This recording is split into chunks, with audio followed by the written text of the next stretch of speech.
ojo político, ¿no? No terminaba los cursos, pero eso es algo como típico también de los estudiantes de filosofía, ¿verdad? Que pasan eternamente en la universidad y estudiando. Sí, entonces, luego llevé el curso de lógica simbólica, más adelante el curso de mundos posibles y posteriormente ya matriculé en los cursos de tecnología y desarrollo, una perspectiva filosófica en tanto el curso que dio en grado como en posgrado, y esto como que marcó una gran influencia, ¿verdad? Y me inspiró a estudiar estos temas. También es de recordar que Luis formó el grupo de lógica de la Universidad de Costa Rica. Este grupo se reunía cada vez donde Luis se mudaba de puesto académico, ¿verdad? En la oficina, en la vicerrectoría de docencia, en la oficina de estudios de posgrado, ¿verdad? Y ahí participaron compañeros que están ahorita aquí. Bueno, Oscar Navarro no está, no pudo venir, ¿verdad? Pero sí está Henry Campos, está, bueno, Gustavo González, que trabaja en la vicerrectoría de docencia, Celso Vargas, bueno, creo que estuvo Juan Diego Moya, no sé si ya que en algún momento estuvo en el grupo de lógica. Sí, allá está, correcto. Y varias de estos compañeros luego, cuando dejé el COPAN y pasamos a trabajar con la Comisión Costarricense de Derechos Humanos, don Luis era miembro de la Junta Directiva durante muchos años de la CODEU, me llevó a trabajar ahí. Y ahí formamos EFIDEO, ¿verdad? Un grupo de estudiantes de filosofía por los derechos humanos. Entonces, don Luis ha tenido mucha influencia en un grupo de gente que hemos estado muy cerca. Claro, en los 80s era algo complicado estudiar lógica y tener la militancia de izquierda, ¿verdad? Nos decían raros. Bueno, por lo menos a mí, ¿verdad? Era una cosa muy rara. Eso en una escuela que estaba dominada por el marxismo y el existencialismo, en ese periodo, ¿verdad? Estudiar lógica era pues extraño, ¿verdad? Lo que sí, digamos, pareciera como que esta conexión entre la lógica y la política, entre la lógica y las argumentaciones, hoy, digamos, está muy de moda, está muy presente, y esto lo muestra el libro de Camacho que hoy se presenta. Bueno, voy a ver solamente dos ideas, dos perspectivas de esta trayectoria de Luis Camacho. Él trabajó varios temas, obviamente la lógica, la filosofía de la tecnología, la relación entre tecnología y desarrollo, la filosofía y la historia de la ciencia, Leibniz, y otros temas, casi todos vinculados con los anteriores, sobre el relativismo, la mediocridad, la causalidad y las metáforas. En el ámbito de la lógica, la mayor parte de su obra lógica se encuentra en dos textos, varios artículos y el nuevo texto, ¿verdad? Es una exposición bueno, por lo menos me centro en esos dos libros, los cuales tienen un carácter didáctico y que según Camacho expone algunas de sus convicciones más importantes. En el libro Introducción en la Lógica de 1987 y el libro de Lógica Simbólica Básica del 2003. El primero, según tiene varias ediciones, sufrió cambios, pero aquí nos interesa hacer como no interesa hacer como una comparación de esas ediciones, pero en la segunda edición se añade una explicación de la analogía y de algunas falacias, y sobre las diferencias entre leyes y reglas se ofrece una visión alternativa de qué son las reglas de inferencia válidas elementales y su relación con la negación y las colectivas. En la segunda edición de Lógica Simbólica Básica también hay cambios en esa edición en la que se realiza una explicación más amplia entre validez y sintaxis por aplicación de reglas y las semánticas usando combinación de valores veritativo, verdadero, falso. Y en las pruebas semánticas de validez e invalidez se hace además árboles semánticos y por tablas semánticas. El modelo de árboles semánticos que utiliza es el de Manuel Garrido, Richard Jeffrey y Dale Jacquet. Además, se incluyen algunas reglas de inferencia y equivalencia del cálculo proposicional. Debido a su vocación didáctica de ambos textos, es preciso exponer algunas de las consideraciones del autor al respecto. Los libros no están dirigidos a estudiantes que se dediquen a la filosofía, especialmente Introducción a la Lógica, sino a una diversidad de público que interactúa con los medios de comunicación y que se forma opiniones por distintos medios. A este respecto, en su libro contribuye a la formación de la capacidad de argumentación y análisis lógico de las personas. En este sentido, Camacho se hace eco de los propósitos presentados por la filosofía analítica: distinguir los razonamientos válidos de los inválidos, tanto en la conversación ordinaria como en los medios de comunicación, utilizar un vocabulario lógico apropiado, distinguir tipos distintos de lenguaje o niveles, distinguir afirmaciones de lo que son las pruebas, ser capaz de apreciar la coherencia lógica de los discursos y su ausencia de esa coherencia, ser capaz de proceder con validez en su razonamiento. La pretensión es desarrollar habilidades para el análisis y la composición de buenos argumentos con base en la lógica. En el tema de ciencia, tecnología y desarrollo, desde la perspectiva de la filosofía analítica, Camacho realiza sus investigaciones sobre la relación entre ciencia, tecnología y desarrollo, un tema que considera prioritario, bueno, y que todavía es prioritario para los países subdesarrollados o en desarrollo.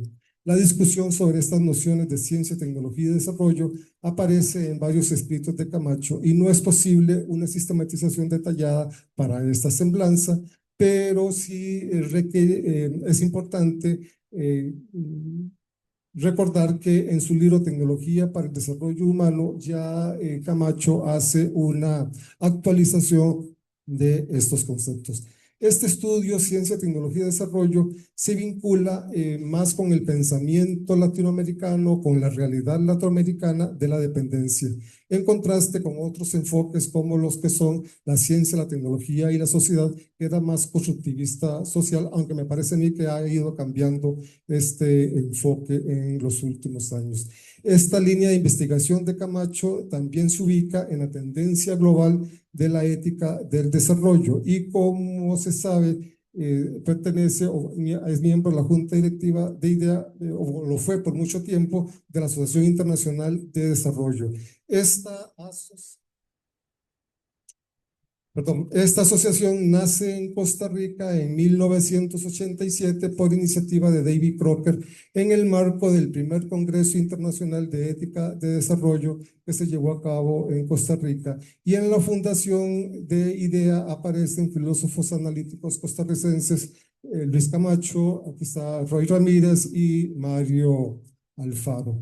Por otra parte, cuando Camacho habla del desarrollo, también habla de modelos de desarrollo, de modelos de relación entre ciencia, tecnología y desarrollo, ya que es muy importante recordar el modelo de Sábato, la actualización de este modelo de Sábato, y además que habría que actualizarlo en relación con la inteligencia artificial y la dependencia en la que estamos en este momento con las plataformas de los países desarrollados. Desde la primera, porque los modelos y los conceptos pueden representar la realidad desde su abstracción, procurando obtener las características estructurales esenciales. La segunda, porque los conceptos y los modelos pueden referir a realidades que pueden ser valoradas de forma distinta. Y la tercera, porque los modelos pueden ser indicadores normativos sobre lo que debemos hacer, por ejemplo, para obtener desarrollo. El libro Ciencia y Tecnología en el Subdesarrollo de 1993 es una excelente muestra de esta tendencia de estudios, ciencia, tecnología y desarrollo. Además, tiene como base los cursos que impartió en la Escuela de Filosofía y en el programa de posgrado en Filosofía, que llevan por nombre Tecnología y Desarrollo, una perspectiva filosófica. La noción de desarrollo de Camacho se presenta en términos filosóficos, ya que es un concepto que es aplicado de manera recursiva a sí mismo, una noción desarrollada de desarrollo. En este sentido, sigue una tradición costarricense iniciada por Roberto Murillo, cuando acuñó la noción, una noción desarrollada de desarrollo como un instrumento de análisis para la situación económica y de desarrollo de nuestros países.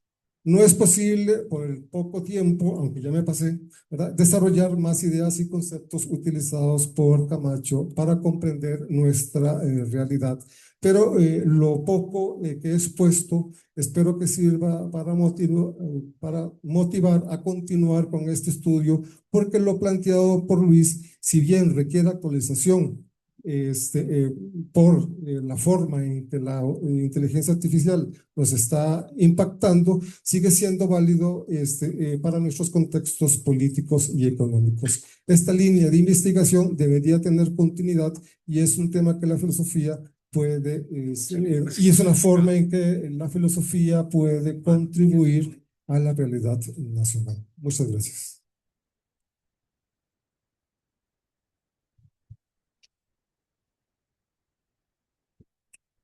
A continuación, toma la palabra el doctor Randall Jiménez Retana, director de la Escuela de Estudios Generales. Bueno, buenos días a las personas que hoy nos acompañan, que nos honran en este homenaje, y saludar muy cordialmente a nuestros docentes de la escuela. Al doctor Carlos Araya Leandro, rector de la Universidad de Costa Rica. A don Jairo Núñez Moya, vicerrector de docencia y profesor de la Escuela de Estudios Generales. Al doctor Sergio Rojas Peralta, director de la Escuela de Filosofía. A nuestra subdirectora de la Escuela de Estudios Generales, doctora Marlene Calvo Viedo. Agradecerle también a don Álvaro Carvajal y a la doctora Dina Espinosa Brilla, coordinadora de la sección de Filosofía y Pensamiento.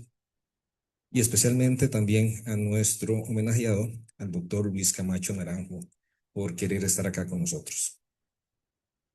Pareciera que el mandato tecnocientífico, hacer todo lo que sea posible, está más actual que nunca, especialmente con la inteligencia artificial, métricas, evaluaciones y otros escenarios que inducen a deslizarse por una pendiente que promete no solo la felicidad, sino el mejor mundo posible.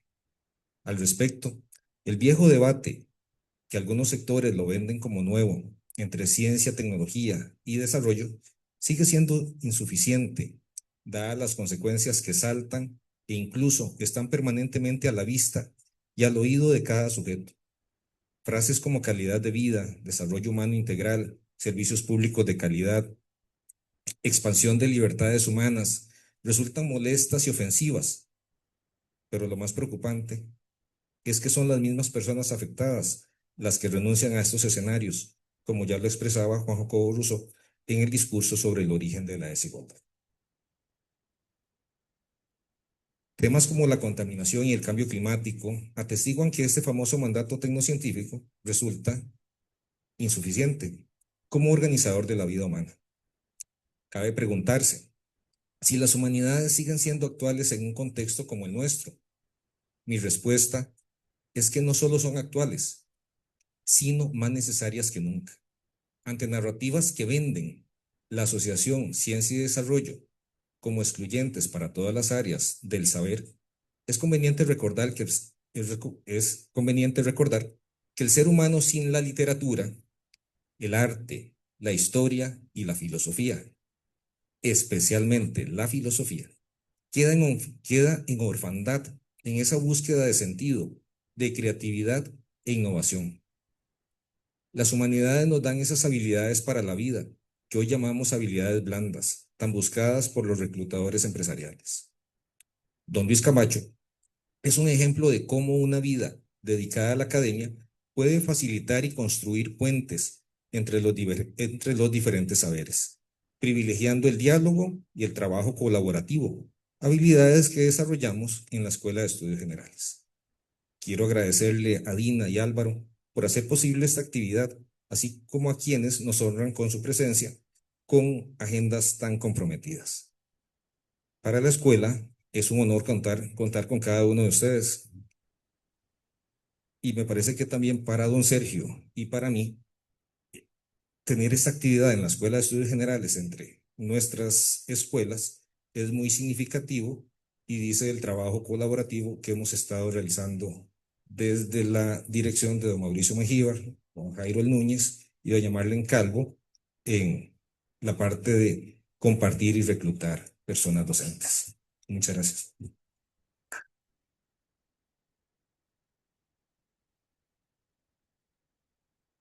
Continuamos escuchando al doctor Sergio Rojas Peralta, director de la Escuela de Filosofía. Buenos días, señor doctor Carlos Araya, rector, señor máster Jairo Núñez, vicerrector de docencia, señor doctor Randall Jiménez, director de la Escuela de Estudios Generales, el señor doctor Álvaro Carvajal y por supuesto el doctor Luis Camacho Naranjo, que es el objeto de nuestro homenaje. Demás autoridades universitarias, colegas, estudiantes, público en general, señoras y señores, es un placer estar aquí para rendir homenaje, por lo menos al que fue uno de mis profesores de lógica, autor de varios libros de lógica que mencionó Álvaro y que no voy a mencionar de nuevo, aunque recuerdo que la edición de 2003 no es la primera edición de Lógica Simbólica Avanzada, dado que yo llevé el curso mucho antes que eso y el libro ya existía, ¿verdad? Es de agradecer además y de celebrar un libro cuyo objetivo consiste en oponer argumentos a la violencia. Argumentos, el placer de pensar, he aquí el libro para quienes no han tenido la ocasión de verlo, un libro escrito con la lucidez y el humor habituales de don Luis. Recorriendo esas páginas, no pude dejar de recordar sus lecciones. Es de agradecer y de celebrar que un profesor ahora jubilado como don Luis se tome el tiempo, la paciencia y el esfuerzo de escribir un libro que busca educar, más aún dar argumentos para argumentar, y en ese sentido argumentar a favor de las buenas maneras, o mejor dicho, a favor de lo que significa un régimen democrático. Es interesante subrayar que el enfoque es político, es decir, sobreponer la argumentación a la táctica. En realidad, desde cierto punto de vista, se trata de pura retórica, en el mejor sentido del término. Por cierto, don Luis discute en el libro. Algo que entre filósofos y filósofas, no sé muy bien por qué, no suele ser un recurso habitual. Cuando, por supuesto, el mismo Aristóteles, al que tanto hace referencia don Luis, lo indica. Y he de decir que don Luis se inscribe en esta misma línea de Aristóteles, siempre explicando, siempre aclarando, con humor y con lucidez y claridad. Primero porque dentro de su política filosófica Aristóteles busca explicar todo uso del lenguaje, todas las estrategias, si se quiere, lingüísticas, en todos sus aspectos. Por poco fue el primer lingüista. El uso literario, el uso estrictamente lógico, demostrativo, epistemológico, para no decir científico, el uso dialéctico, etc. En realidad, Aristóteles pensaba la lengua como el recurso habitual de discusiones, siempre en un contexto de discusión. Podemos pensar precisamente en la dialéctica, en la retórica, en la erística, etc. Y lo que le interesaba era poder clasificar los usos para comprenderlos, comprender sus mecanismos y una vez comprendidos, apoyar un uso o desanimar otro según el texto correspondiente. Porque normalmente el problema de describir algo también es que luego la descripción se convierte en un canon. Es lo que le pasó a Aristóteles con la poética, ¿verdad? No está dando consejos de cómo escribir una tragedia, pero termina convirtiéndose, al ser tan buena descripción, en una. Pero la retórica, para cumplir su función, debe implicar tres factores: el talante del orador, el discurso mismo y la disposición del auditorio, y satisfacer condiciones mínimas en cada caso. Hay, si se quiere, tres retóricas, o más exactamente, tres modalidades de discursos: el deliberativo, el forense y el demostrativo. A cada uno le corresponden características según varios criterios: el tipo de auditorio, el tiempo, los géneros y el fin u objeto del discurso. La retórica, curiosamente, es lógica en un caso, cuando las proposiciones hacen referencia al discurso demostrativo. El auditorio es una figura de juez universal, el tiempo es el presente, es decir, cualquier momento presente, los géneros, el elogio y la censura, ciertamente una forma extraña para nosotros de percibir la universalidad de la verdad, y el objeto, lo bello y lo feo, el aparente objeto estético no hace más que subrayar la importancia de la verdad y la falsedad en Aristóteles. Y porque para Aristóteles no podía ser de otra manera, el argumento más convincente es aquel cuyas premisas son verdaderas y la inferencia válida. Y por supuesto, sobre estos temas, don Luis diserta o juega incluso dentro del texto. No hace falta agregar nada más. El carácter retórico de la lógica se reduce a la persuasión de la verdad, como si fuera poca cosa. Hoy vivimos en una época en donde los datos son manipulados, la información es desinformación, si Luciano Floridi nos permite el juego de palabras, y la verdad es cualquier cosa menos verdadera, si a la vez Frege nos permite también un juego de palabras. Dice entonces don Luis, con razón, en el mejor de los mundos posibles, retórica y lógica se apoyan entre sí. Hoy existen mi verdad, tu verdad, su verdad, como si se tratara de declinar un adjetivo posesivo, de manera que decidiera dar un valor superior a la doxa. Y esa palabra, y con esto voy terminando, y esa palabra significa exactamente lo que yo quiero que signifique, ni más ni menos, decía Humpty Dumpty, una de las tantas referencias, Carol, en Alicia a través del espejo, que tanto adora don Luis. Tal vez con el libro de don Luis aumenten el número de personas que adquieran el gusto por argumentar, aunque no parece haber buenos augurios. Muchas gracias.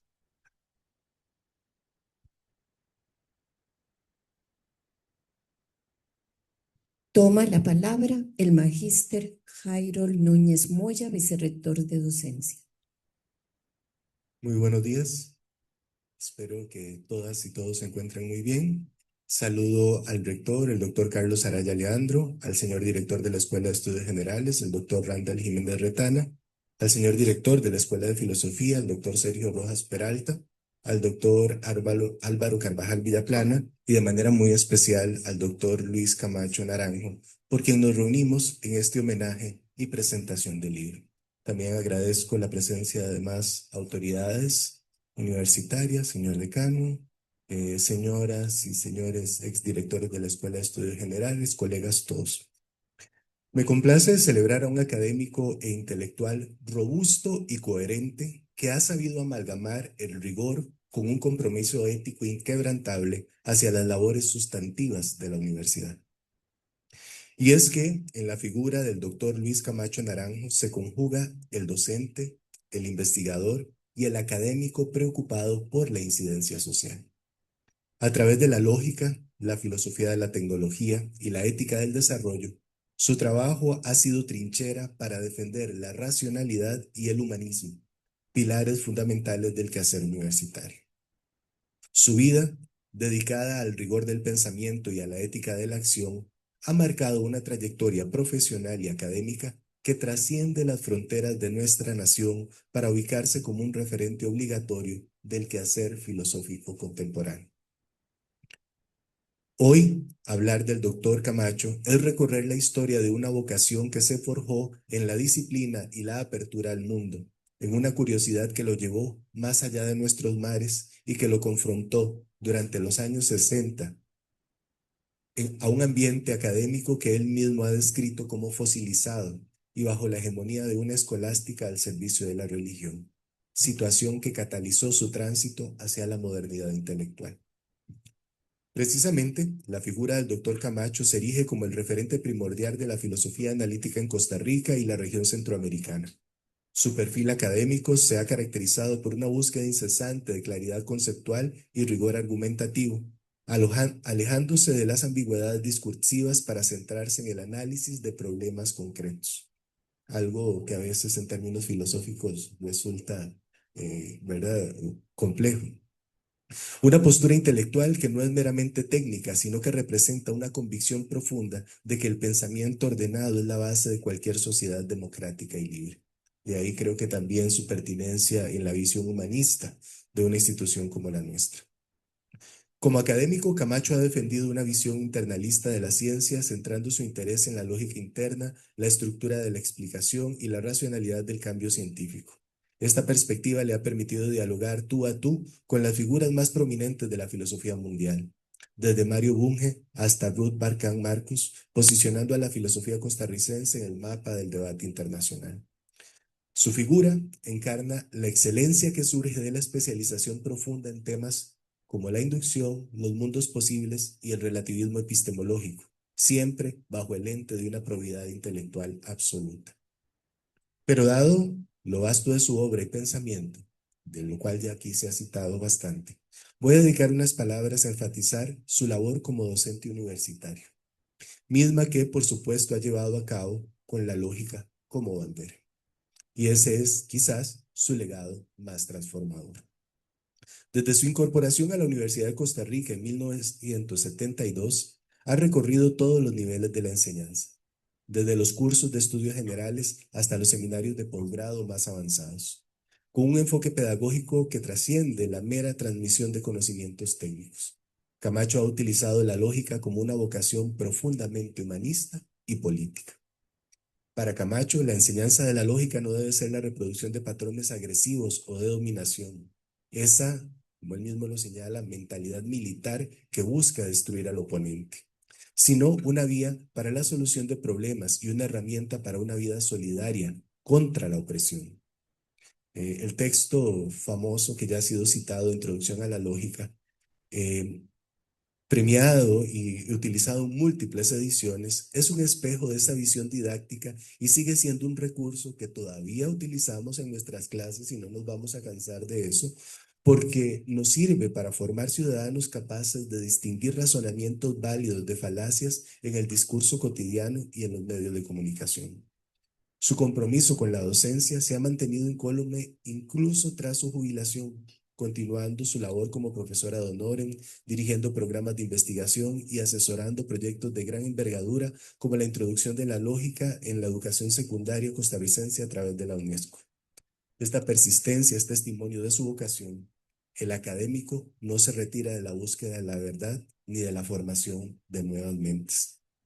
De hecho, como he mencionado, la labor del doctor Camacho como universitario es el testimonio de un académico que comprende que la universidad se sostiene sobre tres pilares: la docencia, la investigación y la acción social, complementados por una gestión administrativa ética y eficiente, un compromiso que encarna con su trayectoria. Su labor en la investigación ha sido igualmente prolija, con gran cantidad de proyectos. Ha navegado temas complejos como los mundos posibles, ya señalado, el relativismo en la epistemología, la ética, la filosofía de la tecnología. Su investigación no se queda en la Torre de Marfil. Su enfoque internalista, también mencionado, busca entender la lógica de la ciencia, pero siempre conectándola con las repercusiones en las decisiones humanas y el progreso social. Asimismo, su paso por cargos de alta responsabilidad administrativa, como director de la Escuela de Filosofía, decano del Sistema de Estudios de Posgrado y vicerrector de docencia, demuestra su compromiso con el orden y la probidad. Durante su vicerrectoría, junto al rector Gabriel Macaya, enfrentó el desafío de poner en orden una institución donde se habían introducido abusos, comparando esta labor agotadora con la de batallar contra un pulpo de 8 tentáculos, así lo mencionó don Luis. Su gestión nos recuerda que el académico no debe rehuir de la administración, pues citando la frase de Platón que el doctor Camacho tanto aprecia, si uno no quiere mandar, acaba obedeciendo al que no quiere obedecer. Pese a lo anterior, más allá de su producción, la estatura intelectual de don Luis Camacho se mide por su capacidad de dialogar con el mundo desde nuestra realidad latinoamericana.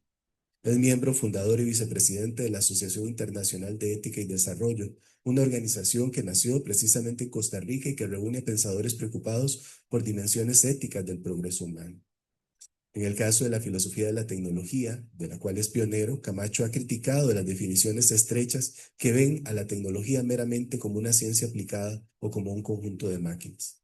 Y en su lugar propone una visión integral que incluye procesos, conocimientos prácticos y fundamentalmente valoraciones éticas. Ha planteado con lucidez los conflictos entre tecnología, cultura y desarrollo, advirtiendo que la tecnología sin cultura enajena, mientras que la cultura sin tecnología puede llevar a la carencia material. A nivel nacional, su trabajo ha sido fundamental para la formulación de marcos normativos como la la versión de la ley 7169 sobre desarrollo científico y tecnológico. Y en el caso del tema de la tecnología y la ciencia, la obra Ciencia y Tecnología en el Subdesarrollo es una muestra de cómo la filosofía puede y debe contribuir a precisar un concepto denso de desarrollo que se aplique recursivamente a sí mismo, buscando siempre la actualización de las potencialidades del ser humano. La experiencia de vida del Dr. Camacho debe ser un espejo para todas y todos nosotros. En un mundo académico a menudo fragmentado o tentado por la mediocridad, tema que él mismo abordó en su ensayo sobre la mediocridad, Luis Camacho representa la integridad. Su vida es un ejemplo de que la excelencia en la investigación es compatible con el activismo por los derechos humanos, como lo demostró también con la labor en la desaparecida Comisión Costarricense de Derechos Humanos, una organización no gubernamental de la sociedad civil enfocada en la defensa, promoción y monitoreo de los derechos humanos en el país. Su obra también nos enseña que un buen razonamiento es como una pared de ladrillo bien hecha, donde cada idea apoya a la siguiente con solidez, evitando que el discurso se convierta en un castillo de naipes que se derrumba al primer soplo de la crítica.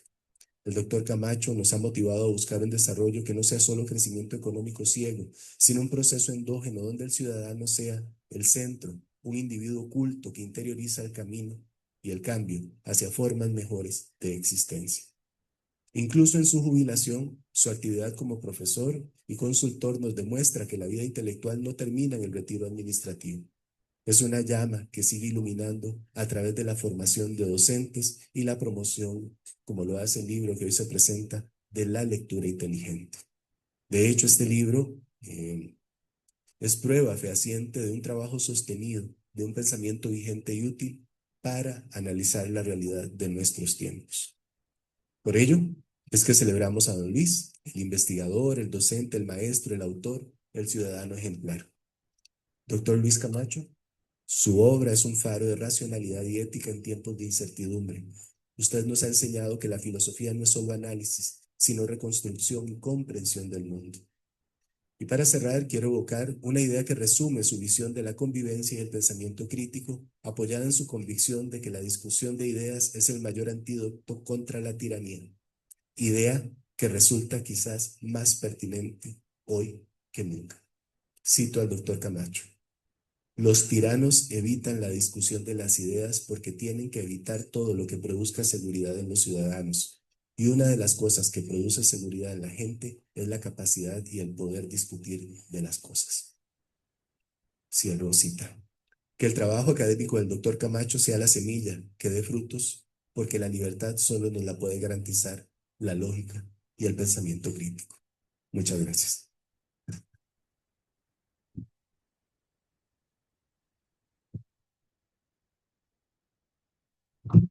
A continuación, escucharemos las palabras del doctor Carlos Araya Leandro, rector de la Universidad de Costa Rica. Muchas gracias, doctora Dina Espinosa.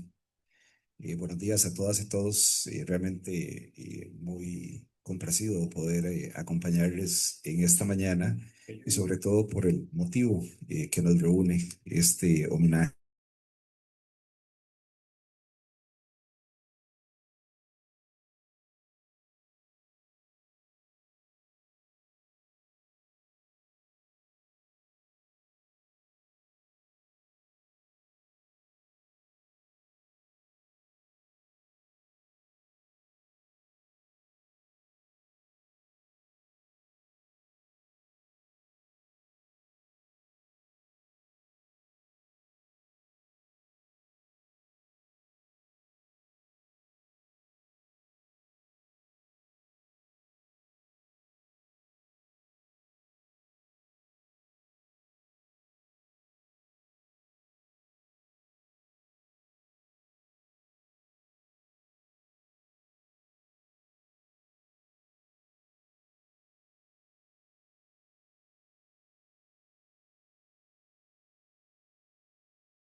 bastante importante.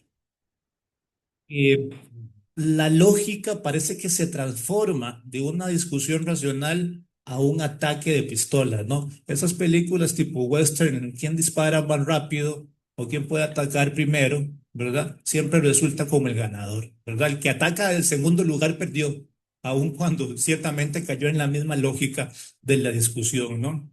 Y entonces lo que el poder en estos sentidos confisca no es la capacidad de inferir, sino simplemente que no se puede inferir. Hay un único punto de vista y se acepta tal cual o no. Y en este sentido, don Luis lo recalca bastante en ocasiones en su libro, ¿no? Es decir, hay una frase que me parece muy importante, ¿no? Que es como una especie de relectura de Karl Popper, ¿no? En la que plantea que la gran ventaja de la democracia consiste en la posibilidad de quitar al gobernante sin necesidad de levantarse a las armas, ¿no? Y esto ha caído como en una especie de transformación porque ahora las armas también son las palabras, ¿no? Las armas son la discusión. Ya no es un debate de ideas para compartir reflexiones, para encontrar puntos de vista, sino que las armas se vuelven una especie de postura militar, como lo menciona el autor, ¿verdad? La gente se para en estos púlpitos, en estos lugares, no para decir propuestas, sino para atacar propuestas, no para plantear proyectos, sino para arruinar proyectos, no para decir una visión de mundo, sino para criticar otras visiones de mundo, ¿no? Y entonces en la discusión se volvió una especie de postura negativa, de defensa y de ataque, y se perdió precisamente ese aporte, digamos, fundamental de la democracia. Y en este sentido, me parece interesante hacer el vínculo, claro, que aparece entre la lógica con la política y por qué precisamente un libro como este tiene una relevancia importante. Hay una frase interesante que menciona don Luis en la primera parte del prólogo que menciona que en los países democráticos con prensa independiente no hay hambrunas. Y cuando uno lee esto, uno se queda pensando que tiene que ver esto con la lógica, ¿no? O siquiera cuál es la relación que tiene que ver con la prensa y con la hambruna, porque, digamos, el argumento es un tanto complejo. Sin embargo, claramente el punto es que la circulación de la información plantea medidas. Un gobierno que responde ante ciudadanos informados no puede permitir que la gente muera de hambre sin consecuencias políticas. Un gobierno que controla la información sí puede permitir que la gente se muera de hambre. Un gobierno que dice lo que debe ser correcto, digamos, sí plantea esto. El libro está lleno de ejemplos. Irlanda entre 1845 y el 49, Ucrania, la India, China, una serie de países que estuvieron sometidos a una serie de regímenes en los cuales la información estaba controlada. No se podía debatir, no se podía disentir y la lógica era un accesorio de adorno que solo tenían los poderosos, mientras que los ciudadanos de a pie tenían que recibir desde arriba una lógica establecida. Y en este sentido, pues me parece fundamental la propuesta que plantea sobre lo que se entiende cuando discutimos. Ya acá se habló en algún momento, ¿no? Entre la lógica como un modelo militar, que la intención es atacar al adversario, destruirlo y simplemente dejarlo mal, mientras el modelo deliberativo, que es el que plantea este libro en su totalidad, ¿no? Es decir, la argumentación como un conjunto de prácticas y estrategias para encontrar conjuntamente solución a los problemas que afectan a todos. Y en este sentido, el otro es una condición fundamental de la lógica. No excluirlo. No podría haber lógica si se excluye a la otra persona. Y en este sentido, como todos podrán inferir, pues el autor toma este lugar, ¿no? Es decir, y ciertamente lo importante de acá no es decir ingenuamente que esta postura va a salvar el mundo, porque ciertamente don Luis se escapa de decir eso, ¿no? Y me parece que este también es un pasaje interesante del libro. Él no plantea ingenuamente que la lógica es la solución al mundo, pero sin la lógica no puede haber un debate que nos permita crear soluciones. Ya sea desde un punto de vista u otro, se necesita una participación, un debate deliberativo y ciertamente una reflexión personal porque el autor también plantea que eso va para las propias personas que están enunciando el discurso. No puede haber pensamiento crítico si una persona se arroga la lectura del pensamiento crítico, ¿no? Es decir, la misma persona debe hacer una introspección de sus argumentos, y en ese sentido me parece tan importante el libro en una coyuntura como esta y en la escuela como en la que nos encontramos. Pensamiento crítico no es únicamente para los demás, ¿no? Comienza con nosotros y a partir de ahí es que se puede crear un espacio de discusión particular. Y con respecto a esto, el autor plantea una reflexión interesante sobre las falacias, ¿no? Ya que en este modelo militar la falacia se convierte en el argumento. El argumento ya no necesita tener ningún contenido de verdad o validez, simplemente necesita parecer, y esa apariencia es lo que nos permite tomar una decisión. Y a partir de eso, el problema no es que se pierda la lógica, porque el punto aquí no es ese, sino que la lógica se convierte en una pura falacia, se convierte en un discurso diferente, se convierte ya no en una lógica de argumentación, sino en una lógica de la apariencia, ¿no? Un modelo bastante difundido en el mundo de las fake news, la información actual, la inteligencia artificial, los memes y todo esto, ¿no?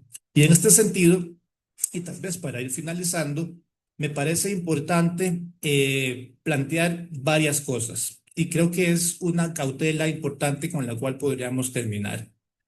Al final del libro, el autor le dedica un apartado completo a los límites de la argumentación, y me parece que esta reflexión es importante. Hay personas que tienen convicciones tan inamovibles que resultan completamente inmunes a la razón, ¿verdad? En el debate sobre el cambio climático hay quienes niegan el efecto de la acción humana a pesar de que toda la evidencia apunta a esa dirección. Tras cada nueva muerte, guerra o masacre, los adversarios siempre dicen que la única opción es tener cada vez más guerras, ¿no? Aparecen naciones que reclaman el derecho a existir, pero al mismo tiempo se le niegan a otras naciones, ¿no? Y así sucesivamente, ¿no? Y entonces, otra vez, la seguridad se convierte en un asunto de quién dispara más rápido, ¿no? Como en estos western gringos que ya hablábamos anteriormente. Y entonces, el autor concluye con que la lógica no garantiza la democracia. Sin embargo, contribuye a hacerla posible, y me parece que eso ya es un elemento suficiente como para leer un libro, ¿no? En estos momentos en los cuales, pues, todo está tan mal, parece, ¿no? Un libro que plantee que existe una esperanza en ese sentido, creo que vale la pena y es suficientemente interesante. Y cierro con la frase que el autor pone al final de ese mismo apartado y que me parece, digamos, la mejor síntesis de la posición del autor. Los límites de la argumentación no son los límites de la lógica. La argumentación puede acabar, la lógica no. Y de alguna forma eso es el consuelo pequeño o austero, ¿no?, que nos ofrece el libro, y me parece que en ese sentido, como él plantea, el mundo estaría mejor con menos violencia y mejores argumentos. Y si bien es una postura filosófica y ética, me parece también que es un programa político completo. Gracias.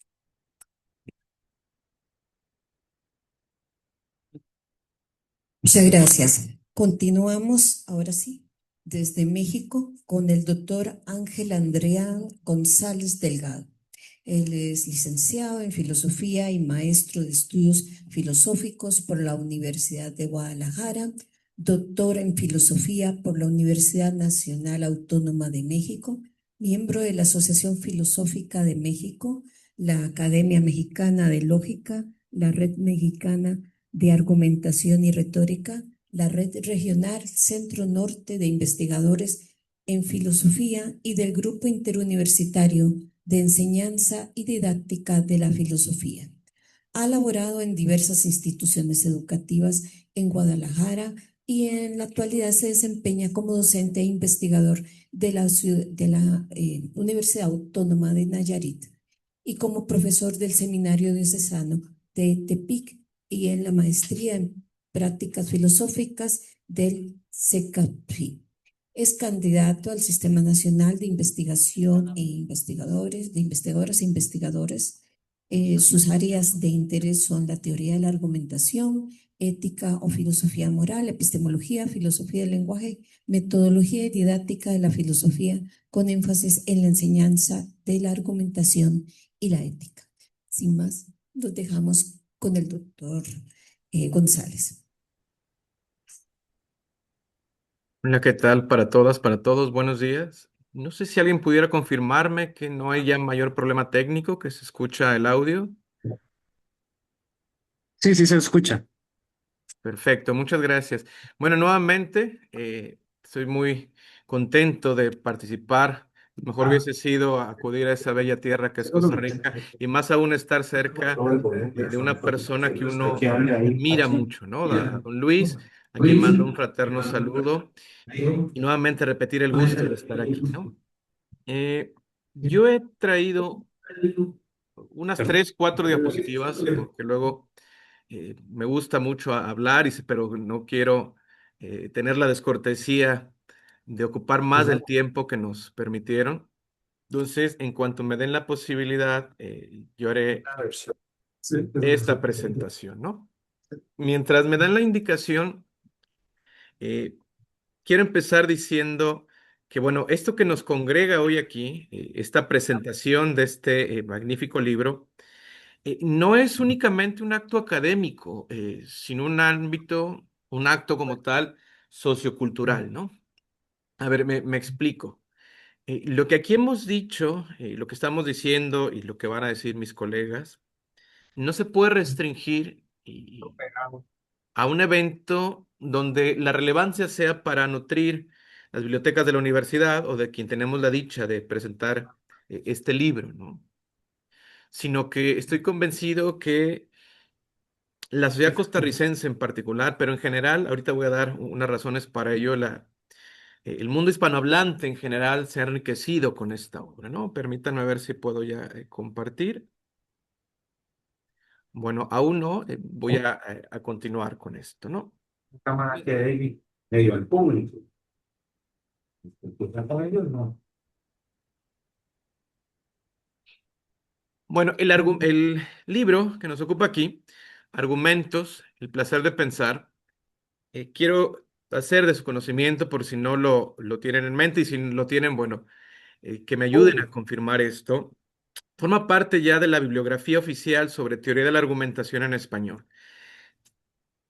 Esta bibliografía la ha venido creando la Sociedad Iberoamericana de Argumentación, SIVA, y es una recopilación bibliográfica que inicia por ahí del año 2020, enero, febrero, cuando empezaba a azotar ya la pandemia. Y es una recopilación muy interesante porque agrupa aquellas obras especializadas en los temas de argumentación. Entonces, una de las diapositivas que yo planteaba presentarles aquí era justamente que observaran cómo se daba o cómo aparece ya la obra de don Luis en esta recopilación bibliográfica, ¿no? Digamos que para nosotros, el mundo hispanohablante, eh, es como la lista o el referente donde cada obra que se va publicando, no por hecho de ser publicada, sino por la relevancia que ésta conlleva, se incluye en esta lista, ¿no? Entonces, el libro de Luis Camacho se ha ubicado específicamente en el apartado 2.3, titulado La perspectiva lógica, ¿no? Si ustedes quieren rastrearlo, específicamente será el número 475, donde encontrarán esta obra, ¿no? Esta obra que nutre los estudios argumentativos de una forma, lo voy a decir de esta manera, no solo interesante, sino atractiva y hasta divertida, ¿no? Haciendo uso de acertijos, de paradojas, de chistes, recurriendo al ámbito jurídico, recurriendo al ámbito literario también. Y esto quiero hacer el énfasis porque es muy el estilo del filosofar de Luis Camacho, ¿no? Yo tuve la oportunidad de conocerlo hace ya Ay, pero unos años. está el Zoom y eso estaba. A ver, aquí tengo ya la presentación. Aquí yo lo Muchas controlo. gracias. Aquí estamos ya. Muchas gracias, ¿no? Vuelvo un poquito, pauso la anécdota, vuelvo un poquito sobre esto. ¿Me escucha? Bien. Entonces, la bibliografía de teoría de la argumentación en español, aquí tienen la primera página, que es la que nos da como referente. Es un proyecto de un colega español, Uber Marrou, donde, bueno, ustedes buscan aquí en esta bibliografía y el texto de Don Luis ya se incrusta ahí, ¿no? Por eso, pero el permiso allá, o sea, yo funciona ahí. Bien, tengo, no sé, algún otro sonido, no sé, perdón, no identifico si me están diciendo algo. Se Y digamos, escucha si se hace otro. en una compu, igual el video se ve.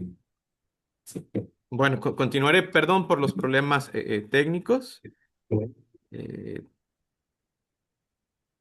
¿Está bien? bien, avanzo. Bien, ¿verdad? Ok. Bueno, decía entonces que el texto de Don Luis se ubica ya dentro de la bibliografía de teoría de la argumentación español como un texto especializado, pero además habría que agregar que es un texto creado por una persona, como el título lo indica, que siente placer, ese deleite, y que cuando uno está leyendo las obras de Don Luis, o cuando uno está escuchando en sus ponencias, conferencias, justamente detecta eso, el gusto de una persona por filosofar, pero además por compartir esto, por de alguna manera invitarnos a filosofar junto con él, ¿no? A eso me refería anteriormente, que haciendo uso de acertijos, paradojas, chistes, es muy del estilo de Don Luis, ¿no? Yo las veces que he tenido la oportunidad de coincidir con él, principalmente en algunos eventos, en algunos congresos, ya sea en Costa Rica o aquí en México, incluso le he escuchado análisis a partir de canciones latinoamericanas y yo digo que cada vez que tengo la posibilidad o que sé que voy a convivir con Don Luis, tengo una tarea que es antes de leer algún tipo como de cancionario de Latinoamérica, porque seguramente aparecerá algo en ese sentido. Y bueno, para poder platicar y seguir el análisis que hace Don Luis, ¿no? Bueno, simplemente quise mencionar esto porque me parece un dato sumamente relevante el que esta obra, además de que la presentemos aquí, mostrarles la relevancia que va teniendo, aun cuando empieza, digamos, es reciente y empieza a difundirse, ¿no? En realidad, mucho hay por decir de este libro que ahora presentamos, pero esta ocasión me voy a centrar únicamente en algunas reflexiones sobre la violencia argumentativa y, como van a ver que lo propongo, una aproximación que Luis Camacho lleva a cabo, algo que se conoce como la argumentación virtuosa, que digamos que es la alternativa a esa argumentación de corte violenta, ¿no?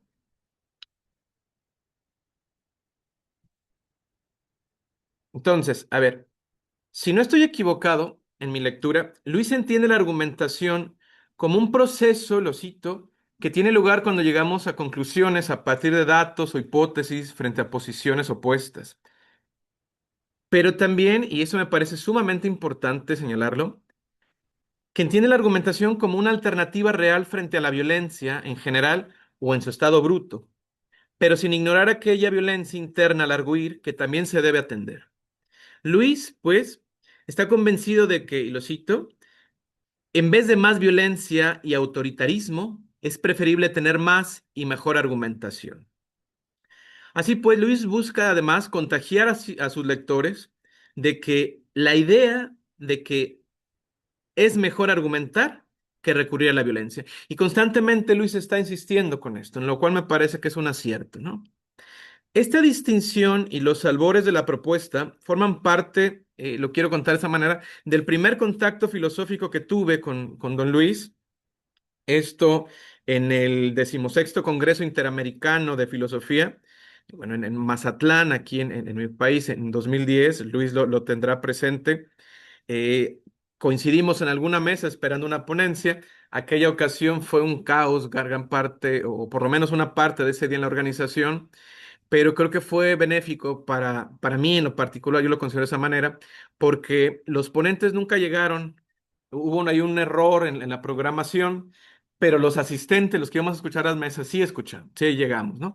Entonces eso se suscitó, lo que suscitó fue que empezáramos una charla y creo que por eso me refiero como uno de los momentos donde a partir de algo caótico, al menos en lo personal, resultó algo muy positivo, que tuve yo la fortuna de conocer a don Luis y empezar esta charla que estoy mencionando aquí, ¿no? En aquella ocasión, pues, entre temas filosóficos y culturales, comentamos una distinción que había propuesto, y aquí las comparto con ustedes, el filósofo Carlos Pereda. Él dice que hay una violencia externa al arguir, la violencia en estado bruto. Si ustedes argumentan, significa que buscan una alternativa y no llegar a ese tipo de violencia, a golpearse entre manos, armar una guerra, etcétera, ¿no? Sin embargo, hay una violencia interna al arguir, por decirlo de alguna forma, ¿no? Es esta que estoy presentando aquí, donde la argumentación, si posee un argumento, una violencia interna, lo que se hace es falsificar argumentos, se hace violentarlo o producirlos de manera abrupta y no razonada, por decirlo de alguna forma, ¿no? Uno de mis puntos es que Luis concuerda con esa parte, porque él ya en su propio texto, sobre todo sobre esta cuestión de la violencia interna, Luis sostiene que cuando la violencia impide el diálogo razonado, en vez de argumentos, lo que predomina es la imposición de una única manera permitida de pensar, con exclusión de todas las demás. Creo yo que ahí concuerda con Carlos Pereda, o por lo menos podemos tener zonas de contacto donde las personas, si bien es importante la argumentación, hay que seguir cuidando cómo llevamos a cabo ese proceso y no sucumbir en vértigos. De ahí esta GIF que les presento aquí de la película de 58, donde puede marearnos, puede llevarnos a un volver nuevamente a la violencia. Entonces, la sugerencia es que siempre tengamos cuestiones con ellos, ¿no? En un mundo, ya alguno de mis colegas planteaba algo similar, donde proliferan las noticias falsas y su aceptación ciega, o como si quieren nombrarle de esa manera, las dichosas fake news y el caer en sesgos cognitivos, el buen empleo del análisis argumentativo y la correcta construcción de argumentos no es únicamente relevante, sino altamente necesario, y no es algo que podamos dejar para después, como don Luis va desarrollando también en su texto, no, no es algo impostergable, ¿no? Aquí una distinción, don Luis, que me va aproximando al punto que yo decía de las virtudes argumentativas, ¿no? En continuación con lo que acabamos de decir, don Luis nos presenta en su obra que pensemos en por lo menos dos enfoques posibles de la argumentación. Yo he hecho un tipo de esquema aquí o una distinción para facilitar la exposición. Lo que Don Luis nos presenta de manera más amplia en su texto, yo aquí sintetizo algo, es que podemos pensar la argumentación en dos enfoques. Uno que tiene aspectos militares, como bien se dice ahí, de choque entre posiciones diferentes, y donde el éxito de la argumentación de una de las partes en conflicto se considera semejante al resultado de tácticas y estrategias seguidas por el vencedor en alguna contienda famosa, ¿no? Y otra postura es el enfoque deliberativo. En este, la argumentación es un conjunto de tácticas y estrategias para encontrar alguna solución conjunta a problemas que afectan a todos, problemas que nos afectan. En un diálogo en el que cada uno aporta su opinión según reglas que excluyen ataques personales y falsedades deliberadas. Dice Luis, para que haya diálogo es necesario que dos o más personas estén dispuestas a ello. Ustedes verán que yo resalto sobre todo algunas palabras, ¿no? El hecho de excluir ataques personales. Don Luis abiertamente dice hay que tener cuidado con las falacias, pero hay que conocer las falacias también y evitar que éstas se vuelvan un recurso de ataques personales. Eso hay que dejarlo fuera, hay que excluirlo, ¿no? Y las personas tenemos que estar en disposición para ello. Este segundo enfoque, pues, en tanto que excluye ataques personales y contempla la disposición de las personas para emprender la argumentación, a mi parecer es una aproximación a algo que actualmente llamamos la teoría de las virtudes argumentativas. ¿Qué es una teoría de virtud argumentativa? No me daría tiempo para ello, pero quiero dar rasgos para que vean cómo don Luis se aproxima a esto. Entendemos por virtudes argumentativas aquellos rasgos de carácter que permiten que quien argumenta esté dispuesto a hacerlo adecuadamente, aun cuando sus interlocutores presenten diferencias profundas respecto a sus concepciones morales, creencias teóricas, etcétera, ¿no? Eso es de un colega aquí, Mario Jensen.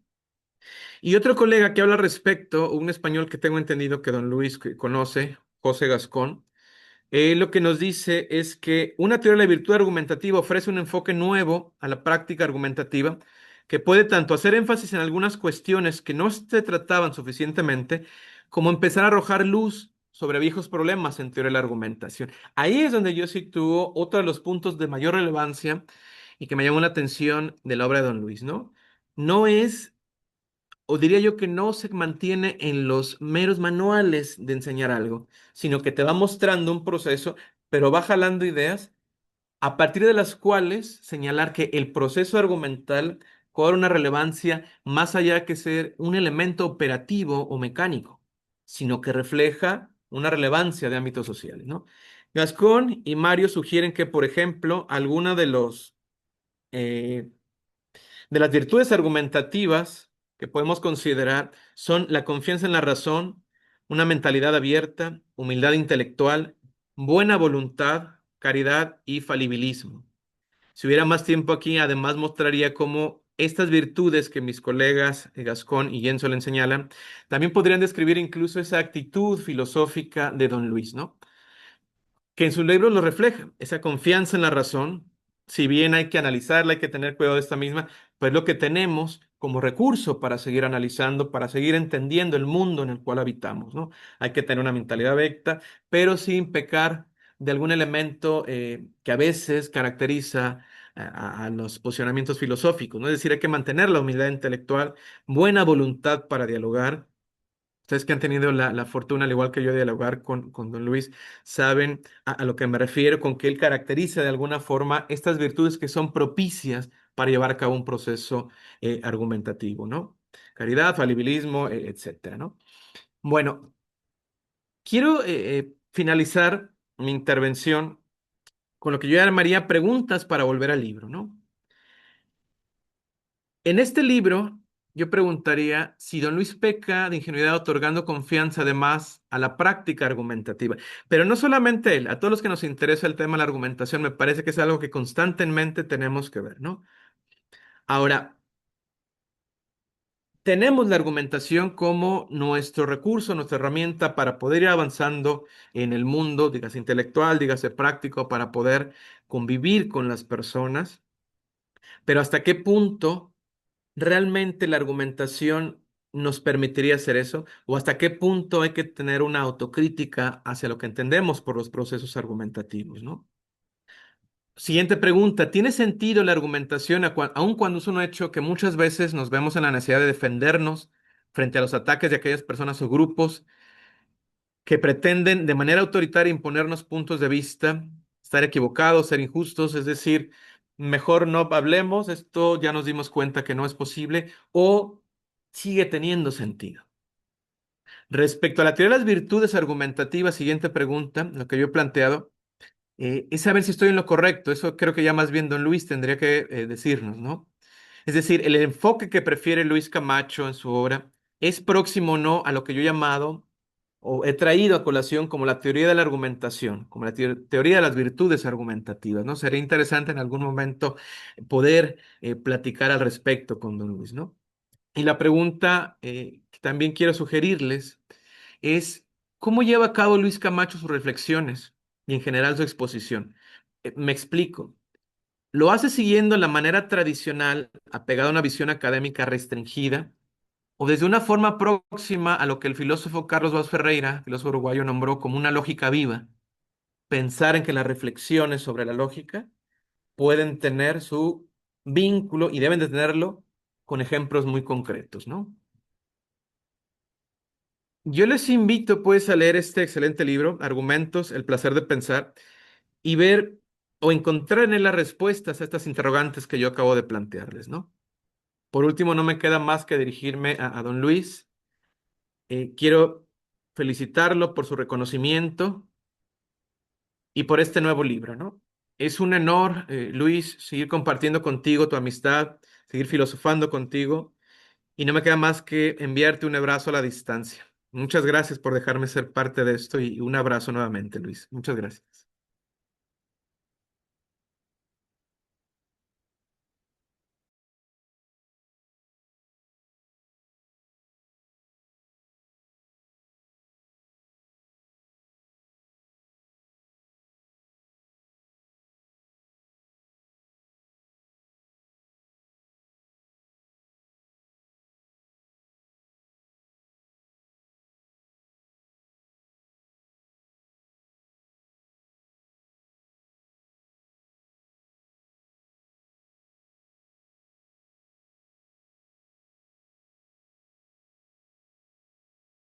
epistemología social, hasta contextos jurídicos, pasando por la evaluación del testimonio experto.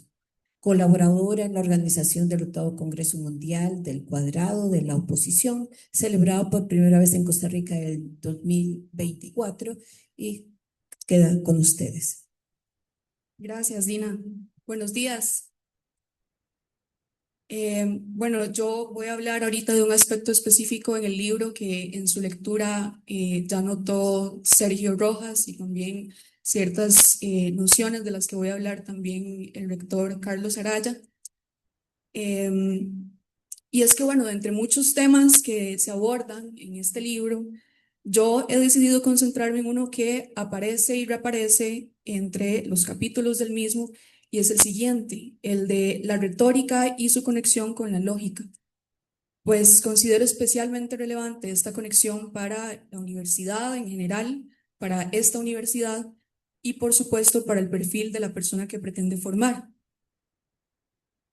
Para entender qué es la retórica, conviene recordar que no siempre fue lo que hoy entendemos por ella. En el uso cotidiano, retórica ha pasado a designar con bastante frecuencia un discurso vacío, digamos, lleno de palabras bonitas, pero sin sustancia, ¿cierto? Hay alguna gente que dice, no, eso es pura retórica. Esto para indicar que alguien habla mucho, pero no dice nada. Esta acepción, sin embargo, es el resultado de una larga historia de discusiones y malentendidos, tal vez. La retórica nace en la antigua Grecia como el arte de hablar bien, pero hablar bien en ese entonces significaba algo muy distinto al mero ornamento. En las democracias griegas, la capacidad de persuadir en la asamblea o en los tribunales era una habilidad política. La retórica era, ante todo, el arte de encontrar los argumentos adecuados para cada situación. No se trataba entonces, pues, de engañar, sino más bien de hacer valer una posición mediante el razonamiento y la palabra. La elocuencia era entonces la manifestación visible de la sabiduría. Aristóteles la definió como la capacidad de descubrir lo que es adecuado para persuadir en cada caso, y la situó como una disciplina práctica articulada en torno al logos, que sería el argumento mismo, también al ethos, que es la credibilidad del orador, y por supuesto al pathos, que sería la disposición emocional, en este caso de todos ustedes, del auditorio. Permítanme añadir que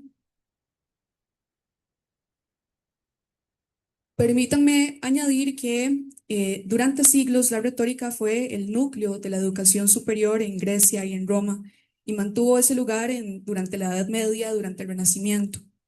En el Renacimiento, los humanistas la convirtieron en la clave de la bóveda de la cultura, pues los mejores humanistas reunían en sus aspiraciones la destreza literaria, la erudición histórica y filológica y la sabiduría moral.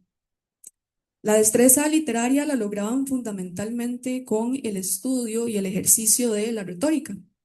Y para los humanistas, la verdadera elocuencia solo podía surgir de la unión armoniosa entre sabiduría y elocuencia, de manera que la retórica era así el principio unificador de toda la cultura humanística. Esta larga tradición sufre una fractura en el siglo XVI. El humanista y filósofo francés Pedro Rameau redujo el dominio de la retórica al asignar la invención y la disposición, que eran 2 de las 5 partes del arte retórica, y a la dialéctica, y dejó para la retórica únicamente la elocución y la acción. Esta división, que separó entonces la retórica de la lógica y la redujo, digamos, a un ornamento estilístico, hizo que la retórica quedara como dominio exclusivo de las humanidades, mientras que la dialéctica y con ella la lógica pasó a ser parte de las ciencias que hoy decimos que son exactas. El resultado entonces fue una separación que aún hoy condiciona nuestra manera de entender la argumentación y que hace de trabajos como el de Camacho dignos de atención, cuando menos. Sin embargo, esta separación, aunque podemos hacerla en nuestras mentes, es ciertamente artificial. La lógica formal se ocupa de la validez de los razonamientos. Estudia si, dada una serie de premisas, una conclusión se sigue necesariamente. Su criterio es entonces la validez formal y su método es deductivo. La dialéctica, en cambio, parte de premisas que no son necesariamente verdaderas, sino que son aceptadas por un interlocutor y busca someter al examen una tesis mediante preguntas y respuestas. La retórica estudia los medios de persuasión que pueden ser efectivos en cada caso y su criterio es principalmente, como se ha dicho, la adición del auditorio. Ahora bien, si la retórica se reduce a la elocución, se pierde de vista que la invención y la disposición de los argumentos son también parte esencial del arte de persuadir. Y la lógica se estaría olvidando que la mayoría de los argumentos que usamos en la vida cotidiana, pero también en las ciencias, en el derecho, en la política, sobre todo al transmitirlos a los demás, se pueden presentar con más fuerzas y además de sólidos, como lo requiere la lógica, son también persuasivos. Durante siglos, la retórica fue el eje de la educación superior, como les decía, y no solo porque enseñaba a hablar bien, sino porque proporcionaba un método para pensar, para organizar ideas, para someterlas verdaderamente a examen, eso que hoy decimos pensamiento crítico. Ahora bien, si la retórica, esta integración se ha perdido en gran medida, lo sabemos, lo que puede suceder con esto es que los estudiantes aprendan a identificar falacias formales, pero no siempre a reconocer cómo funcionan los argumentos en contextos cotidianos, o que aprendan a construir discursos persuasivos, pero sin un criterio claro de lo que hace que el argumento sea sólido. Esta fragmentación es en buena medida herencia de la división que les mencionaba antes. Por eso la teoría de la argumentación contemporánea ha vuelto a integrar a la retórica. Stephen Toulmin, por ejemplo, en The Uses of Argument del 58, propuso un modelo de argumentación que puede ser ajustable también a la manera en que realmente se suele argumentar en contextos prácticos. En este libro que les acabo de citar podemos encontrar la idea de que la lógica formal es insuficiente para dar cuenta de la argumentación real y que es por ello menester volver a una tradición más amplia que integre a la retórica y a la dialéctica.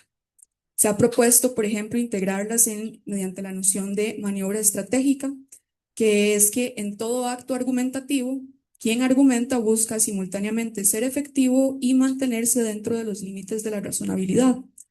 Cuando esa maniobra viola alguna norma de discusión crítica, es entonces cuando se estaría cometiendo una falacia.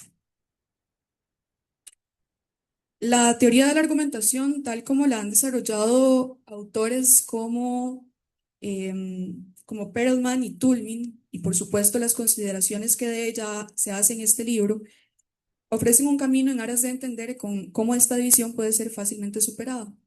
En vista de que la argumentación entonces es una actividad que combina la búsqueda de la verdad con las ventajas de la persuasión, es relevante que la formación universitaria enseñe a los estudiantes a moverse con soltura entre ambas dimensiones, ¿cierto? Hace falta que la argumentación impregne todas las disciplinas. Un físico, una historiadora y un filósofo argumentan de manera distinta sobre temas que solo en apariencia, en realidad, están desconectados, pero todos argumentan. La especificidad de cada campo necesita de justificar las propias afirmaciones, de responder a las objeciones y de dialogar con proposiciones alternativas. Y la argumentación no es una habilidad, lamentablemente, que se aprende de una vez y para siempre.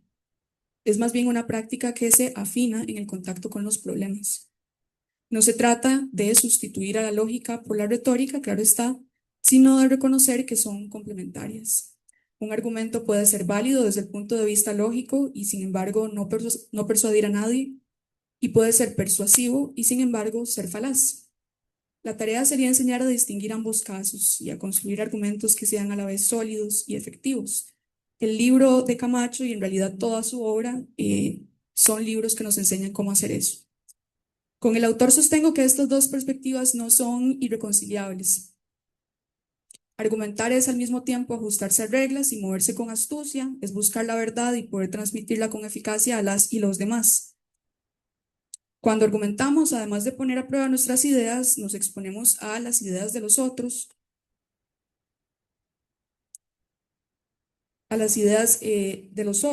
aceptamos que nuestra posición puede ser cuestionada y que quizás debemos modificarla.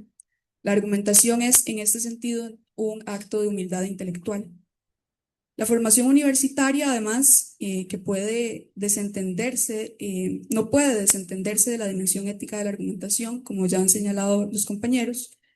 La universidad tiene entonces la responsabilidad de formar ciudadanos capaces de sostener un diálogo, sí, racional sobre los asuntos políticos, y esto exige como mínimo 3 cosas: conocer las reglas básicas de la argumentación, cultivar la disposición a escuchar y a modificar las propias posiciones cuando sea necesario, y desarrollar el conocimiento para reconocer las falacias.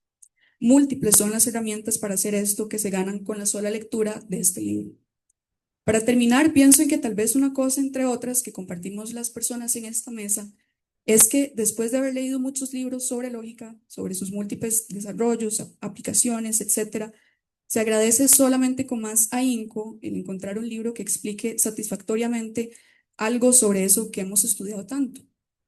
Y el agradecimiento surge en este caso, además, al ver que este libro está escrito en español, por supuesto, y de manera tan atractiva y tan entretenida. Y no es poca cosa, por supuesto, que su autor sea una persona costarricense. Gracias a Álvaro Carvajal por permitirnos estar acá y gracias a ustedes por escucharme.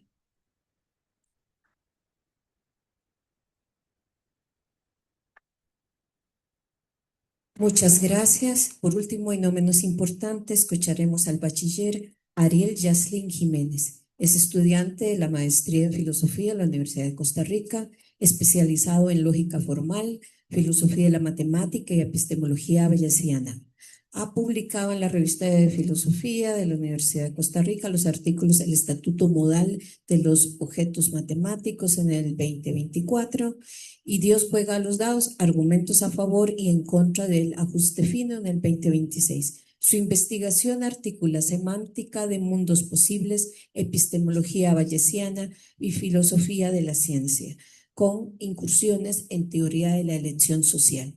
Actualmente escribe un libro sobre lógica modal en español, colaborador de la organización del 8º Congreso Mundial del Cuadrado de la Oposición, celebrado por primera vez en Costa Rica en el 2024.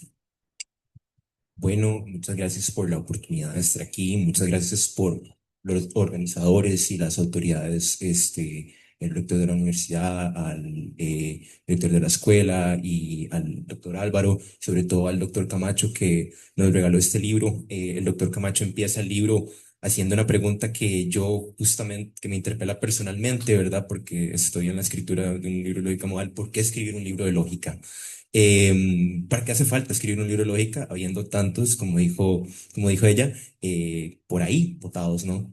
Y bueno, yo sobre todo quería, ya viendo otros libros de lógica, digamos, como clásica, decimos, ¿no? En español y en inglés, yo quería traerles no solamente una exposición, digamos, acerca de los contenidos un poquito más como lógicos del libro, ¿verdad? Un poco como para explicarles cómo es que funciona esta cosa del razonamiento lógico, ¿verdad? Que parece tan terrorífica, ¿verdad? Y con esto quiero plantear las posibles o caminos posibles de utilizar lógicas un poquito más complejas también para ayudar a la argumentación en su tarea cotidiana, decimos, ¿no? Lógicas como las lógicas modales. Pero voy a empezar por el principio. Camacho es parte del hecho de que argumentamos todo el tiempo, mucho antes de siquiera haber abierto un libro de lógica. Todos presentamos una creencia y cuando nos dicen por qué, decimos, bueno, creemos esto por P1, P2, P3, hasta tal. O sea, nosotros siempre enlistamos y pretendemos que de esa lista se siga la creencia que sostenemos. Cada vez que alguien dice algo, por ejemplo, por lo tanto, o así que, está haciendo una argumentación y, bueno, a grandes rasgos, la parte lógica del libro o la parte más, como decimos, técnica, lo que quiere proponer es que en el lenguaje cotidiano, si bien no podemos todo el tiempo entender qué es lo que se dice con total certeza o poder interpretar con total precisión si el significado de una expresión, nosotros, o la teoría de la argumentación, lo que tiene que hacer es desambiguar ese lenguaje, intentar encontrar la estructura del argumento y ver si efectivamente se sigue o no con las definiciones que nosotros tenemos. A grandes rasgos, los pasos son los siguientes, ¿no? O sea, reconocemos un argumento tal como aparece en el lenguaje ordinario, extraemos sus premisas, en este caso las proposiciones que defiende, la proposición que defendería el argumento, y intentamos ver si se demuestra o no se demuestra. Hay dos formas en las que un argumento se puede demostrar. Cuando tenemos un conjunto de premisas y una conclusión, el argumento se puede mostrar de una primera manera, que es diciendo, bueno, eso se sigue las premisas por medio de la aplicación de reglas de inferencia. Si yo le digo a ustedes que todos los filósofos son curiosos bueno, Sócrates es filósofo, ¿verdad? Entonces, Sócrates es curioso, esto es un argumento como muy común, ¿verdad? Esto se utiliza una regla que se llama instanciación universal, o sea, de todos pasamos a uno y después aplicamos el mus ponens. Si P entonces Q, P, por lo tanto. Y hay otra prueba que es eh, y otro tipo de prueba que es la semántica, ¿no? La semántica nos dice que nosotros podemos ver si un argumento es válido o inválido, acomodando los valores de verdad de sus premisas y de su conclusión. Básicamente, un argumento es válido cuando sus premisas no pueden ser verdaderas y la conclusión falsa. En cualquier otro caso, el argumento es inválido, decimos.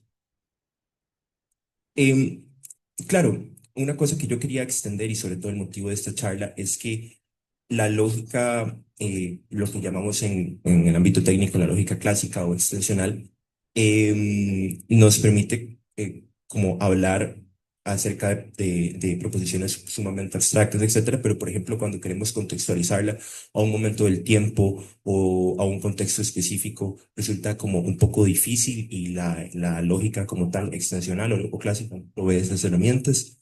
Sin embargo, el habla cotidiana tiene muchas expresiones como puede, como tiene que ser, esto se sigue con necesidad, etcétera, etcétera, etcétera, esto podría haber pasado, etcétera, etcétera. Eh, y también expresiones como debería ser, expresiones como es permisible, expresiones como es admisible, expresiones como a la luz de la evidencia sabemos que esto o es posible que esto, etcétera, etcétera. Formalizarlas con herramientas como clásicas, ¿no? O sea, tipo con conectivas, etcétera, trae un poco de problemas, de hecho, y hay, por ejemplo, argumentos en el lenguaje natural que es, desde el punto de vista de la lógica extensional, no parecen como válidos, perdón, desde el punto de vista de la lógica extensional son válidos, pero no parecen válidos desde el punto de vista de la argumentación cotidiana. Este es un ejemplo. Si formalizamos el condicional con el condicional material, que lo ven aquí, quedan validados argumentos como este. No es cierto que si existe un Dios bueno, las plegarias de los malvados serían escuchadas. Luego existe un Dios bueno. Claro, si este argumento, las dos premisas del argumento son verdaderas, el argumento es válido, por cierto, pero aquí nos preguntamos si este es el condicional que estaríamos usando en un argumento como este. Si este es el condicional que estamos usando en un argumento como este, entonces la disputa entre el ateísmo y el teísmo ya se solucionó. Hay otra expresión, por ejemplo, como el maestro Aristóteles y Platón, si bien denotan la misma persona, son idénticos en el sentido de la igualdad. No parece que estén hablando de lo mismo. Una oración, por ejemplo, que hable de Platón, no es la misma o no se usa de la misma manera, o no convence de la misma manera que una oración que hable del maestro de Aristóteles, sobre todo para gente que no sepa que el primero es el segundo. También ocurre algo con oraciones como es fósforo, no sé si ustedes sabían, pero antes le decían a Venus, me parece, ¿verdad? Que, bueno, como salía por la mañana, entonces decían que era uno, ¿verdad? Y como salía por la tarde, decían que era otro, y la gente no sabía hasta que se descubrió por medio de la astronomía que eran el mismo cuerpo, ¿no? Y entonces la identificación, aunque eran el mismo cuerpo, ¿verdad? No podemos decir que en todos los argumentos son intersustituibles, ¿cierto? O sea, por ejemplo, usar un argumento o en el que se mencione fósforo en la época en la que de antes, digamos, antes de que se supiera que espero es fósforo, no era lo mismo que usar fósforo en el mismo argumento. Bonfintel recuerda que el lenguaje natural está lleno de giros como debe, puede, tiene que, podría, es posible, hace falta que. Hay distintas significados de estos giros modales. Está el epistémico, está el deóntico. El epistémico es lo que es compatible con lo que nosotros sabemos, el deóntico es lo que es compatible con las normas, etcétera, y hay más. Estas oraciones no se dejan parafrasear en el lenguaje natural. Eso no puede, perdón, en el lenguaje lógico, de la lógica clásica. Los argumentos que se formalizan con ellos y que aparecen mucho en el aula tienen que formalizarse con alguna noción de modalidad que tiene que ser introducida en la lógica. Entonces, bueno, ustedes cuando lleguen a la última parte la penúltima parte del libro, que es más, este es un capítulo esmeradísimo en introducir la lógica, ¿verdad? Y un poco también utilizarla más técnicamente para poder ver si un argumento es válido. En los sistemas lógicos o formales lo que se introduce es un operador de necesidad que capture la necesidad según una modalidad. En este caso, por ejemplo, si hablamos de necesariamente si tío esto va a caer al piso, estaríamos hablando de una modalidad que hable de las leyes de la física, ¿verdad? Pero si hablamos de las leyes de la lógica, pues no necesariamente se va a seguir, ¿verdad? Porque un mundo en el que las leyes de la física no sean verdaderas es lógicamente posible. Y también tenemos, sobre todo en el ámbito de la semántica, un conjunto de mundos posibles que va a ser justamente los puntos desde donde evaluamos las proposiciones. En ellos está el mundo actual, que es básicamente como representamos nosotros la situación de hechos que actualmente es al caso, que realmente es al caso, y las condiciones de verdad no se leen sobre un único mundo o de una única manera, sino que se lee sobre un conjunto de mundos accesibles, ¿no? O sea, por ejemplo, decimos que en un mundo es necesario que P es verdadero si es verdadero en todos los mundos accesibles. Por ejemplo, decimos que una ley física es necesariamente verdadera según las leyes de física, según la física, o físicamente necesaria si se cumplen todos los mundos. Se satisface, lo cual es trivialmente verdadero, pero es una definición lógica. Ahora, la validez semántica sigue siendo la misma. Nosotros tenemos modelos, esta vez los modelos tienen índices en la evaluación, pero la validez es la misma, ¿no? Solamente que relativizada al mundo actual.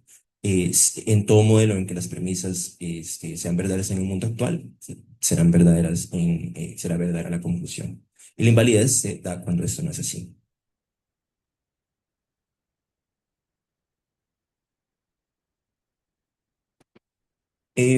Esto es del lado semántico, que pueden ver. Entonces, la prueba semántica, pues ya tenemos un método de prueba semántica.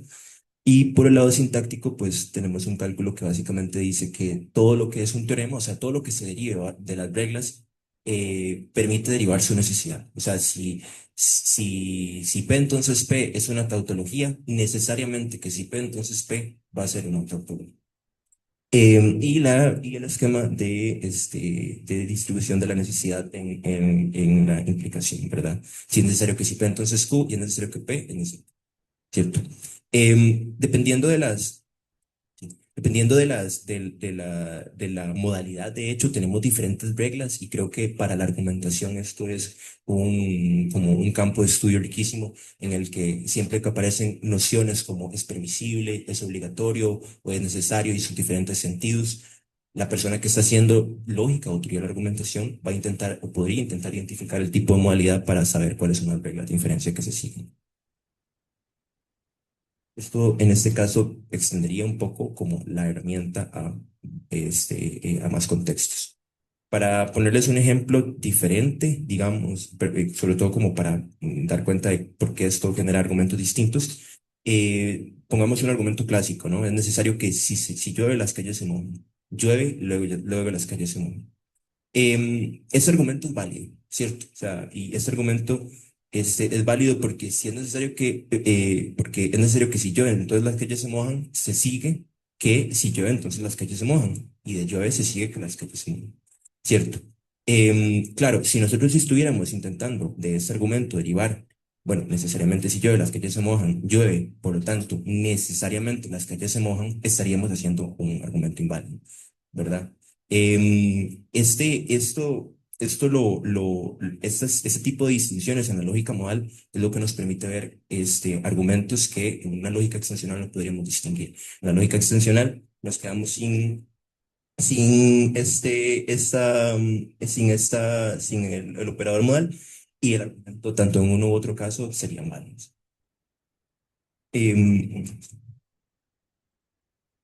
Razonamiento modal, bueno, ya para terminar estos ejemplos, les trae tres ejemplos de razonamiento modal. Tal vez uno en historia, ¿no?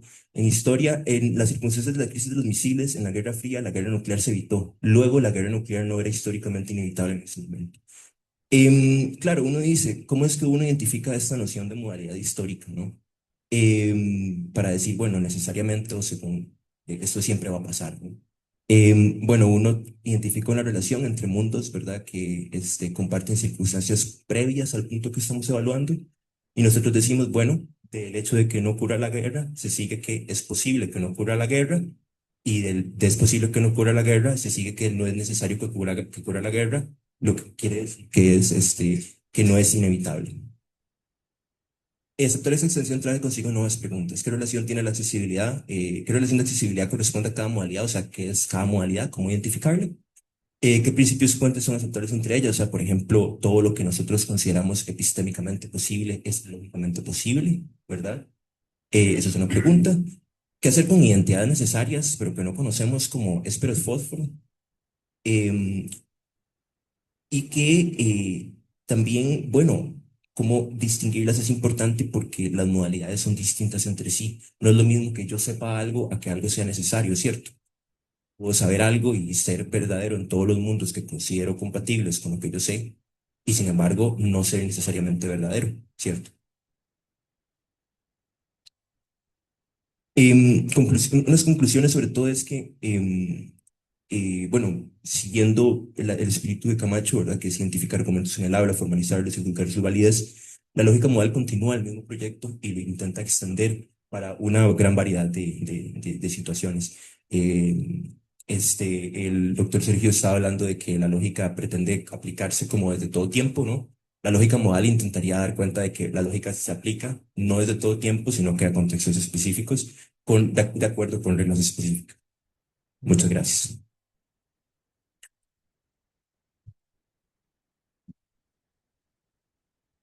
Agradecemos a todos nuestros panelistas, pues también a las autoridades universitarias que nos han acompañado, así como el público presente.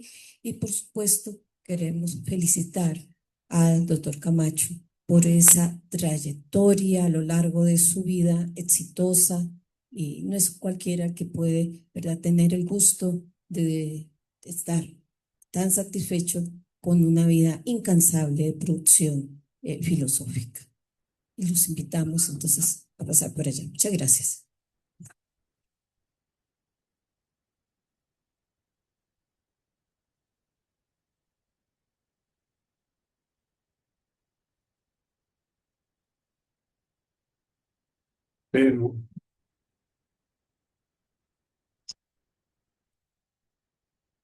Don Ángel, ¿me escucha? Sí, sí, conmigo.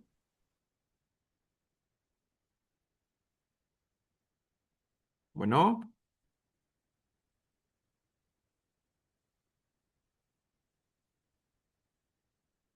bueno.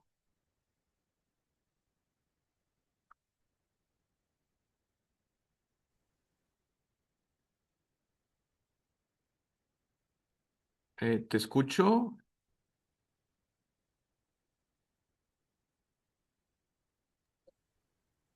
Ahora sí, ¿me escucha? Ahora sí, Perfecto, don agradecerte por el Ángel, muchas apoyo. gracias a usted por la participación. No, al contrario, muchas gracias. Ya me contactaré con el doctor Álvaro y agradecerles a ustedes también aquí con el apoyo técnico que siempre es muy necesario. Sí, no, más bien ahora fue que se fue la luz, por eso se sacó el Zoom Oh, y se correcto. paró la transmisión y todo, y tuvimos que volver porque hubo un pequeño fallo eléctrico, por eso fue que se salió, pero Ah, ahí sin problema. seguimos. Es un Ujú, asunto tecnológico. exactamente. Bueno, te agradezco nuevamente. Entonces ahí compartes mis saludos. Yo contactaré a don Luis y a Álvaro. Y bueno, Ok, nuevamente gracias. Me despido con hasta mucho Costa Rica. Que gusto. estén Buen día. bien. Hasta luego. Igualmente.